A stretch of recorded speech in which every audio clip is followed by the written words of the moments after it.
నాణ్యమైన సరసమైనటువంటి రేట్లలో నాణ్యమైనటువంటి సారా బ్రాందీ మీకు ఇస్తామని చెప్పి దేశంలోనే ఒక విచిత్రమైనటువంటి వింత వాగ్దానంతో ఈ ప్రభుత్వంలోకి వచ్చినటువంటి కూటమి ప్రభుత్వం అంటే నారా చంద్రబాబు నాయుడు, పవన్ కళ్యాణ్, లోకేష్ నాయుడు ఈ ముగ్గురి ప్రభుత్వం ఇవాళ మనం చూస్తే గడిచిన 16 మాసాల్లో నాడు ఎన్టీ రామారావు దగ్గర నుంచి అంటే పిల్లనిచ్చి కాళ్ళు కడిగి నెత్తిన వేసుకుని అమ్మాయినిచ్చి పెళ్లి చేసినటువంటి నారా చంద్రబాబు నాయుడికి పిల్లనిచ్చినటువంటి నందమూరి తారక రామారావు గారి దగ్గర మొదలుపెట్టి వెన్నుపోటు పొడవటం ఇప్పటి వరకు ఆయన అవిశ్రాంతంగా 70 ఏళ్ల వయసులో కూడా ఏమాత్రం తగ్గకుండా అదే ఎనర్జీతో కస నమ్మిన వాళ్ళందరినీ కూడా పొడుస్తానే ఉన్నాడు.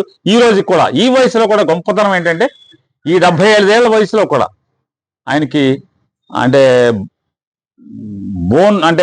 ఎముకల సాంద్రత, బోన్ డెన్సిటీ కూడా అద్భుతంగా పనిచేస్తుంది. ఎందుకంటే ఈ వయసులో పొడవాలంటే చాలా కష్టమైన విషయం. 75 ఏళ్ల వయసులో 70 దాటాక, కానీ 75 ఏళ్ల వయసులో చాకచక్యంగా ఏమాత్రం అలు పెరగకుండా కస పొడుస్తున్నాడు.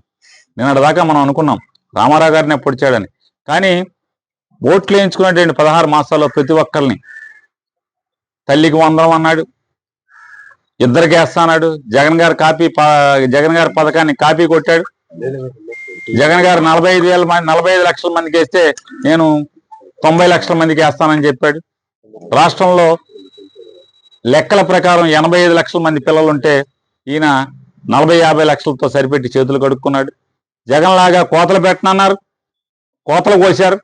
కోతలు పెట్టనని చెప్పని ఇవాళ జగన్ 1000కి వస్తే వీళ్ళు 2000కి వస్తున్నారు. ఇవాళ అలా మొదలు పెడితే ఆడపిల్లలకి నిధి అన్నారు, వెన్నుపోటు కసక్కుమని పొడిచారు.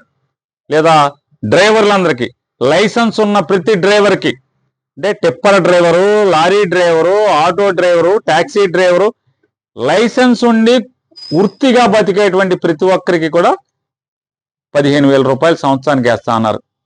ఒక సంవత్సరం అయిపోయింది. రెండో సంవత్సరం ఏం చేశారు అంటే జగన్ ఎవరికి వేస్తే వాళ్ళకే వేసారు. జగన్ వేసినప్పుడేమో నోటితో కాదు నవరంధ్రాలతో నవ్వినటువంటి వీళ్ళు ఇవాళ సిగ్గు ఎగ్గు లేకుండా వాళ్ళకి చేసి డ్రైవర్లందరికీ కూడా వెన్నుపోటు పొడిచారు. ఇవాళ ఇళ్ల స్థలాలు ఇస్తా ఉన్నారు, పేదలకు ఇల్లు పోటు పొడిచారు. ఇల్లు కట్టడానికి డబ్బులు ఇస్తామని చెప్పారు 5 లక్షలు. ఈ రోజు దాకా ఒక్క కొత్త ఇల్లు కూడా మంజూరు చేయలేదు. వాళ్ళకి ఆశ పెట్టి వెన్నుపోటు పొడిచారు. ఉద్యోగస్తులకు ఉద్యోగాలు ఇస్తా ఉన్నారు, ఒక్క ఉద్యోగం ఇవ్వకుండా వెన్నుపోటు పొడిచారు. ఆఖరికి అరాకొరగా జగన్ గారు ఇచ్చిన 6,000 చిల్లర కాకుండా వీళ్ళకి 8,000 9,000 ఇచ్చి వాటితో మమా అనిపించారు. ఏంటి వీళ్ళు చేసింది? పొడవంది ఎవరికి? ఇవాళ అందరూ అనుకుంటున్నారు ఒక్క బ్రాందీ అలవాటు ఉన్నోడికి, సారా అలవాటు ఉన్నోడికి తప్పితే అందరినీ వెన్నుపోటు పొడి చేశారు, అందరికీ మోసం చేశారు, అందరికీ ద్రోహం చేశారు అని చెప్పి ప్రజలందరూ కూడా ఏం చేస్తాం మన కర్మ, వెన్నుపోటు పొడిచారు, అందరినీ మోసం చేశారు అని చెప్పి ప్రజలందరూ మాట్లాడుకునేటువంటి పరిస్థితులు ఉంటాయి. దిక్కుమాలిన వాళ్ళారా మీరు, పాపపు సొమ్ము కోసం అదే సీసాలు కడిగి ఆ సీసాల్లో మీరు ఆఫ్రికా ఫార్ములాని తెచ్చి ఇవాళ తయారు చేసి జనాలకు అమ్ముతున్నారు. ఏం చేద్దామని రాష్ట్రాన్ని? ఇవాళ ఆఖరికి మందు బాబులను కూడా మీరు వెన్నుపోటు పెడిచి ద్రోహం చేసిన పరిస్థితి ఇవాళ. మరి అదే బ్రాండ్లు ఇవాళ జగన్మోహన్ రెడ్డి గారి ప్రభుత్వంలో ఉన్నటువంటి బ్రాండ్లే ఇవాళకి బ్రాండీ షాపుల్లో ఎందుకు దొరుకుతున్నాయి? అదే భూమ్ ఎందుకు దొరుకుతుంది? మళ్ళీ కొత్తగా సూపర్ 6 ఎందుకు వచ్చింది? స్పెషల్ స్టేటస్ అన్నారు, ఇ అన్నారు, గవర్నర్ అన్నారు, ప్రెసిడెంట్ మెడల్ అన్నారు. అవన్నీ దొరుకుతున్నాయి. ఆడితో పాటు సూపర్ 6 కూడా దొరుకుతుంది. అప్పుడు మరి ఆ యాగవా? మరి జే బ్రాండ్లు అన్నారు, జే బ్రాండ్లు ఇవాళ ఎందుకు అమ్ముతున్నారు? కనీసం జగన్మోహన్ రెడ్డి గారి ప్రభుత్వంలో ప్రతిదీ డిస్టిలరీలు తయారై వచ్చింది, అది ఏ బ్రాండ్ అన్నామని. కానీ మీరు సొంతంగా తయారు చేస్తున్నారు కదా, ఏం చేస్తారు జనాల్ని? ఏం చేద్దామని? ఇవాళ మద్యపాన ప్రియులందరికీ కూడా అయ్యా బాబు జాగ్రత్త, తాగబాకండి. చూస్తున్నారు కదా ఇవాళ జరిగేటువంటి ఏ షాపులో ఏ సీసా నకిలీదో ఏ సీసా అసలుదో ఇవాళ మనందరికీ కూడా అర్థం కాని పరిస్థితి. కాబట్టి మీ భార్య పిల్లల మీద మమకారంతో మందు తాగేప్పుడు జాగ్రత్త అయ్యా. చంద్రబాబు నమ్ముకుని బాగుపడినోడు ఎవడు లేడయ్యా. చివరికి మందు బాబులు మీరు అతను నమ్మారు. ఇవాళ మీకు జరుగుతున్నటువంటి ద్రోహం చూస్తున్నారు. ప్రతి షాపు దగ్గర మీరు కొనేటువంటి ప్రతి సీసాని జాగ్రత్తగా చూడండి, అన్నీ పరీక్ష చేయండి, సీలు కరెక్టా కాదో చూసుకోండి. అలాగే గట్టిగా డిమాండ్ చేసి అవసరమైతే ఆ సీసా మూత తీసి వాసన చూపించాకే మీరు తాగండి. ఏం చెప్తాం, వాసన కూడా అట్టా ఉందో లేదో మనకు తెలియదు. ఆఫ్రికాలో ఏం కనిపెట్టారో ఫార్ములా ఏం చేశారో తెలియదు, ఆఫ్రికా మందు.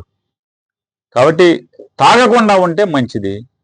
లేదు తాగలేకపోతే నరాలు లాగేస్తున్నాయి, చంద్రబాబు అలవాటు చేసేసాడు మాకు మందు అనుకుంటే జాగ్రత్తగా చూసి తెరిపార ఆరా తీరా చూసి సీసాని 100 సార్లు పరీక్ష చేసి అవసరమైతే భూతద్దాలు కొనుక్కుని సీసాని జాగ్రత్తగా పరిశీలించి అవి దొంగ సీళ్ళ, ఏ సీళ్ళ, నకిలీ సీళ్ళ, నకిలీ సీసాన జాగ్రత్తగా చూసుకుని మద్యాన్ని సేవించమని చెప్పని మీ అందరికీ కూడా తస్మాత్ జాగ్రత్త, మీ అందరికీ కూడా జాగ్రత్త చెప్తూ, అట్లాగే నారా లోకేష్ నాయుడు గారు శవాన్ని పార్సిల్ చేశారు ఇంటికి, మనిషి చంపేసి శవాన్ని పార్సిల్ చేశారన్నారు.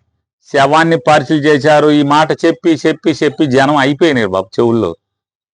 ఇవాళ ఈ మందు పార్సిల్స్ ఏంటి, ఈ ఆఫ్రికా మందు ఏంటి, ఆడపిల్లల మీద అఘాయిత్యాలేంటి, ఈ ద్రోహాలేంటి, 5 ఏళ్ల పసిబిడ్డ కాడి నుంచి 60 ఏళ్ల ముసలమ్మ వరకు ఎవరికి కూడా రక్షణ లేకుండా పోయింది మీ ప్రభుత్వంలో. పట్టించుకోరా? కేవలం జగన్మోహన్ రెడ్డి గారిని తిడతాకే తండ్రి, కొడుకులు, పవన్ కళ్యాణ్, హోమ్ మినిస్టర్, మీరు నలుగురు, ఇంకా మిగతా వాళ్ళందరూ సైలెంట్, ఎవరు మాట్లాడరు. ఈ నలుగురు మాత్రం జగన్మోహన్ రెడ్డి గారిని తిడతం తప్పితే ఈ రాష్ట్రం గురించి, ఈ రాష్ట్రంలో లా అండ్ ఆర్డర్ గురించి, ఈ రాష్ట్రంలో జరుగుతున్నటువంటి ఈ పాపాల గురించి, డబ్బు కోసం ఎంత నీచానికైనా ఒడిగట్టేటువంటి మీ యొక్క ఎమ్మెల్యేల గురించి పట్టించుకోరా? మీ టీవీలు, పేపర్లు కాపు కాస్తున్నాయని చెప్పని, మిమ్మల్ని కాస్తున్నాయని చెప్పని ఎన్ని పాపాలకైనా చేస్తే ప్రజలందరూ చూస్తున్నారు.